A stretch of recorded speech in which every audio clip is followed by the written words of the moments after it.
Amma dhimmi ijoo daawwannaan ministeera muummee Abiy Ahmed maal akeekaa isa jedhudha. Deeggartoonni isaanii gootummaan ibsaniiru. Yeroo Itoophiyaan yookiin immoo yeroo bulchiinsi ministeera muummee Abiy Ahmed rakkoorra bu'e UAE'n bira dhaabbatteetti. Yeroo immoo UAE rakkoo keessa jirtu dhaquun isaanii michummaan jabaa qaamolee lamaan yookiin immoo dureewwan lamaan gidduu akka jiru ibsuudhaaf akeekameera jedhu. Xiinxaltoonni gaanfa Afrikaa xiinxalan yeroo ammaa kanatti yeroo balaliin dhaabate kanatti ministeera muummee Abiy Ahmed UAE dhaquun isaanii amanamtummaa isaan hoogganaa biyyattiif qaban agarsiisaa kan jedhanis jiru. Faallaa kanaan qeeqxonni sababoota garaagaraa kaasuun imala ministeera muummee Abiy Ahmed kana qeeqaniiru.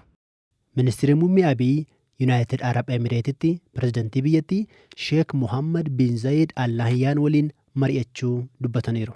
Michummaa biyyoota lamaan gidduu ture gabbisuu walta'iinsaa fi tasgabbii naannawa cimsuu irratti kan xiyyeeffate akka ta'e barreessaniiru.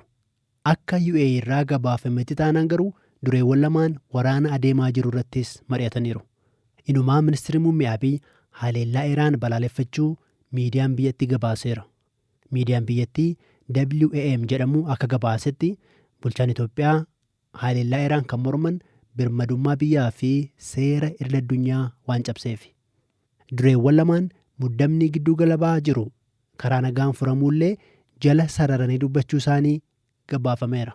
Waraana gidduu galabaatti adeemaa jiruun haleellaan Iraan jabaatee keessatti mul'ate keessaa tokko biyya United Arab Emireetidha. Biyyi kun xiqqoo taatus dinagdee guddaa ijaarteetti.